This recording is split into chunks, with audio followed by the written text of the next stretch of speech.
कभी ये नहीं कहता कि मैं बहुत अजूबा हूं, जैसे आप हैं वैसे मैं हूं, आपसे थोड़ा सा बड़ा हूं इसलिए अनुभव थोड़े से पहले हो गए, इतना ही अंतर है ना। वो सबके साथ ही होना। लेकिन असली स्ट्रगल यहां तक की थोड़ा ना हो, तो उसके बाद की, जैसे आईएएस बनने तक की स्ट्रगल एक है, आईएएस बनने के बाद की स्ट्रगल दूसरी हो जाती है, पर स्ट्रगल तो जिंदगी में रहती है, हमेशा रहती है। हरिवंश राय बच्चन ने बड़ी अच्छी बात कही कि संघर्ष है तो जीवन है, बिना संघर्ष थोड़ा जीवन होता है, जीवन में संघर्ष थोड़ा बहुत रहता ही है। ठीक वैसे ही जो आपसे कहना चाह रहा था कि अगर दुर्भाग्य से किसी ने हाँ बोल दिया तो इस बात का बहुत खतरा है कि एक तो आप पढ़ाई से दूर भाग जाएंगे, डिस्ट्रैक्शंस बहुत हो जाएंगे। उससे बड़ा खतरा है कि 3-4 महीने 6 महीने बाद आपको उस व्यक्ति से भी दिक्कत होनी शुरू हो जाएगी और फिर आपको जीवन का सत्य दिखेगा, मुश्किल दिखेगी। इसका मतलब ये नहीं है कि जीवन सुंदर नहीं है, जीवन बहुत सुंदर है, बस सही समय पर सही चीजें हों, सही तरीके से हों तो सौंदर्य बढ़ जाता है। तो सफलता क्या है उस पर हम आज बात नहीं करेंगे, क्योंकि सफलता एक दौर में हमें जो लगती है, एक दौर के बाद कभी कभी लगता है कि वो सफलता नहीं है। मैं ऐसे बहुत आईएएस अफसरों को जानता हूं जिन्होंने पूरी ताकत से आईएएस या आईपीएस या कोई सर्विस में सिलेक्शन लिया, काम कर रहे हैं 10 साल 20 साल 22 साल से काम कर रहे हैं, और जब उनसे गुफ्तगू होती है बहुत अच्छे से, तो उनमें से कुछ लोग जब इमोशनल लेवल पर बात करते हैं तो कहते हैं कि गलत फैसला हो गया, मेरा मूल व्यक्तित्व इस चीज के लिए था नहीं, पर मैं इस चीज में आ गया। और ये सबके साथ किसी ना किसी मात्रा में होता है, इन चीजों का तनाव नहीं लेना है। आज हम ये समझेंगे कि सफलता का मतलब, अगर हम मानने आपको आईएएस बनना है, जैसे आपका फिलहाल यही उद्देश्य है, यही सपना है, तो उसके लिए कौन सी चीजें आपके अंदर होनी चाहिए। अगर हैं तो बढ़िया है, नहीं तो उस पर थोड़ा थोड़ा काम करना शुरू कर देंगे अभी से, है ना।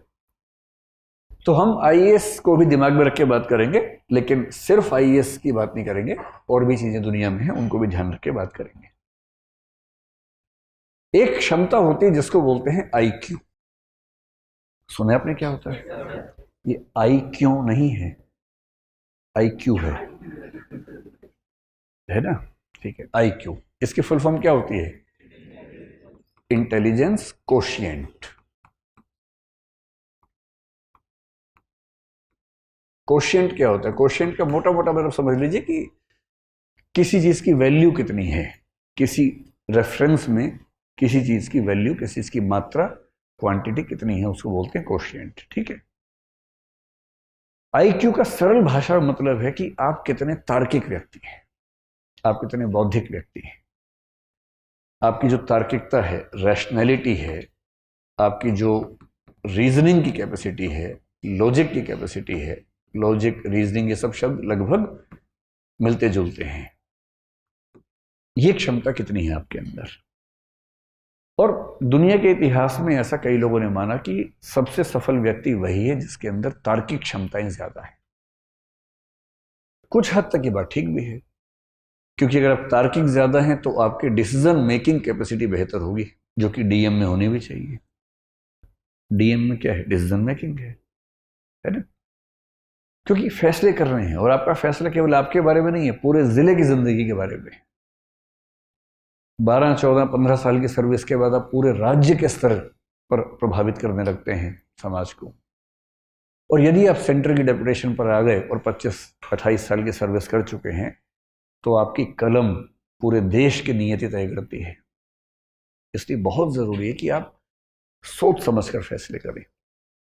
आपका चीजों को समझने का, फैसला करने का जो प्रोसेस है, उसमें जो तटस्थता चाहिए, ऑब्जेक्टिविटी चाहिए, वो एकदम ठीक हो। ऑब्जेक्टिविटी का मतलब है कि आप फैसले इसलिए नहीं करते कि आपका मूड अच्छा नहीं था, आपकी विचारधारा ये है, आपके मन में ये भावना आ गई अचानक, नहीं। आप फैसला करेंगे तथ्यों के आधार पर, फैक्ट्स, आर्गुमेंट्स, और दुनिया के बाकी देशों में कैसे सिस्टम चल रहे हैं, बाकी राज्यों में कैसे चल रहे हैं, उन सबको स्टडी करेंगे, और उन सब के बेस पर जो सबसे अच्छा आपको लगेगा, या अच्छे अच्छे को मिलाकर जो बेस्ट लगेगा अपने समाज के लिए, आप उसको अप्लाई करेंगे।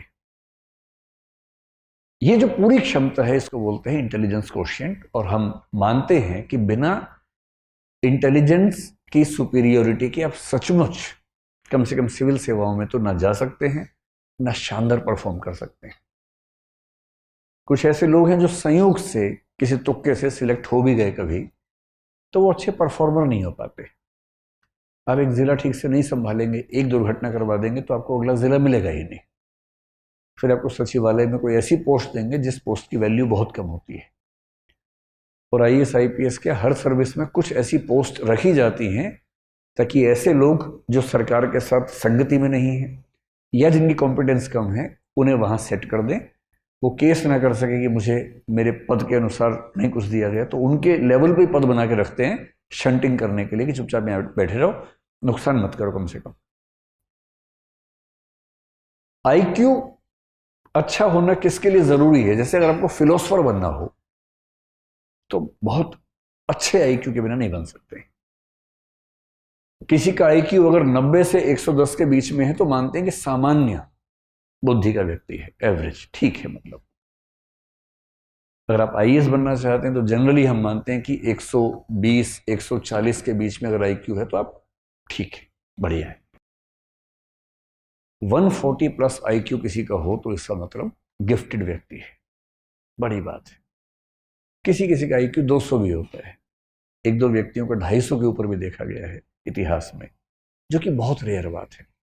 ये वही व्यक्ति हैं जो 5 साल की उम्र में 12वीं क्लास पास कर ली, 8वीं क्लास में किसी यूनिवर्सिटी में PhD कर रहे हैं, मतलब 8 साल की उम्र में, 9 साल की उम्र में। कभी सुना है आपने ऐसा? ये वो बच्चे हैं कि 8-9 साल की उम्र में उनके दिमाग का इतना विकास हो चुका है कि जैसे एक बच्चे की कहानी में एक बार पढ़ रहा था, शायद अमेरिका यूरोप में किसी देश में था वो बच्चा, तो उसकी उम्र थी शायद 5-6 साल के आसपास। तो अपनी उम्र के हिसाब से जो क्लास होती है पहली दूसरी क्लास, उसमें बैठा हुआ था। सब बच्चे पढ़ रहे हैं, मैडम के साथ गाना गा रहे हैं एकदम। मैडम कह रहे टी से टोमेटो, सब बोले टोमेटो। ये सो रहा है आराम से। तो टीचर ने उसको बड़ा समझाया, पुचकारा, धमकाया कि भाई क्लास में पार्टिसिपेट करो। ये करता ही नहीं था। हालत ये हो गई कि स्कूल ने कहा कि भाई ये चल नहीं पाएगा। ये तो एडिसन के साथ भी ऐसा ही हुआ था। और बाद में जब टेस्ट किया उस बच्चे का IQ निकला 200 के आसपास, और तब पता लगा कि उस बच्चे का मेंटल लेवल 10वीं क्लास का हो चुका था। बिठाया था पहली क्लास में। आप बता रहे टी टोमेटो, उसका दिमाग जोमेटो भी सीख चुका है। जैसे उसको 10वीं क्लास में भेजा, मतलब वो 1 साल का क्लास जो है वो 1 महीने में आराम से कर लेता था। 8-10 साल की उम्र में यूनिवर्सिटी में चला गया, 12-15 में प्रोफेसर बन गया। अब है ऐसा IQ तो क्या करे, किसी किसी का होता है। और IQ में दिक्कत यह है कि IQ हमारे चाहने से नहीं बढ़ेगा। IQ में बड़ी मात्रा इस बात की है कि आपको जेनेटिकली, बायोलॉजिकली कितना IQ मिला। हाँ, एक रेंज के अंदर थोड़ा बहुत हम कोशिश से बढ़ा सकते हैं, लेकिन अभूतपूर्व परिवर्तन उसमें करना चाहें, आमूलचूल बदलाव करना चाहें तो नहीं कर सकते।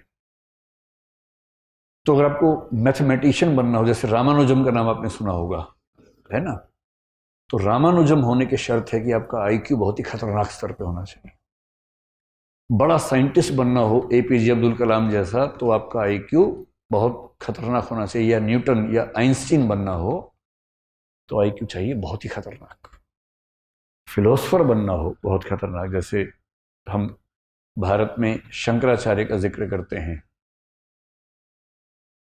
32 साल की उम्र में उनकी मृत्यु हो गई, जितने में अटेम्प्ट खत्म नहीं होते लोगों के। और ऐसी फिलोसफी दे के गए हैं कि मतलब 1500 साल होने वाले हैं, कोई हिला नहीं पा रहा अब तक। 32 साल की उम्र में जिस व्यक्ति की मृत्यु हो गई। IQ कितना रहा होगा? उस समय IQ टेस्ट नहीं होते थे, सीधी सी बात है। होता तो मेरा ख्याल है कि 200-250 का मामला रहा होगा उनका।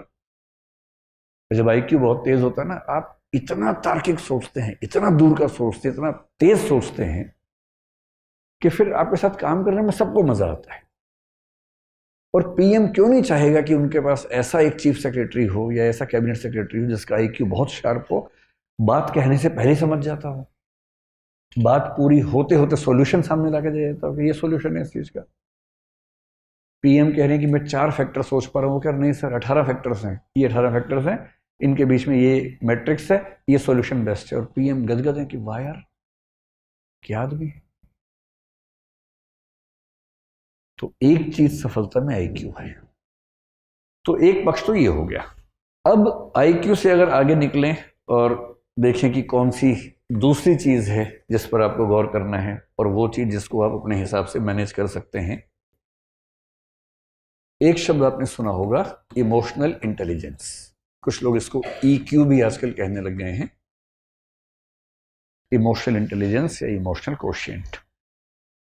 ये क्या चीज होती है, कभी आपने इस पर गौर किया है? और ये चीज आपके पाठ्यक्रम में भी है, UPSC में मुझे ही पढ़ाना होता है, वो वाला टॉपिक एथिक्स में आता है। और जो दूसरी चीज है उसको बोलते हैं इमोशनल इंटेलिजेंस, और कुछ लोग इसके लिए एक शब्द करते हैं इमोशनल कोशिएंट। इमोशनल कोशिएंट सुन के कुछ लोग सोचते हैं कि जो जितना ज़्यादा इमोशनल है उसमें उतना ज़्यादा इमोशनल कोशिएंट है। ऐसा बिल्कुल नहीं है, हरगिज़ नहीं है। इसलिए अगर आप बहुत इमोशनल हैं और आपकी पलकों पर हमेशा आंसू तैयार रहते हैं, तो इसका मतलब है कि आपका इमोशनल इंटेलिजेंस का लेवल कम है, न कि ज़्यादा है। तो लेकिन इस बात से रोना नहीं है, कहीं इसी बात से भी रोना शुरू कर दें आप, है ना। मैंने सिर्फ ये बताया कि वैसा नहीं होना है, इसका मतलब समझ लें कि इसका मतलब क्या है।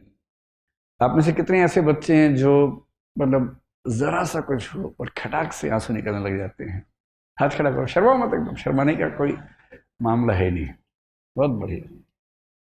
मुझे खुशी ये हुई कि 5-6 लड़कों ने भी हाथ खड़ा किया है, वरना हमारे समाज में एक मान्यता है कि रोने पर एकाधिकार लड़कियों का है और नहीं रोने पर मर्दों का है। और मर्द फिल्म में एक डायलॉग था, मर्द को दर्द नहीं होता।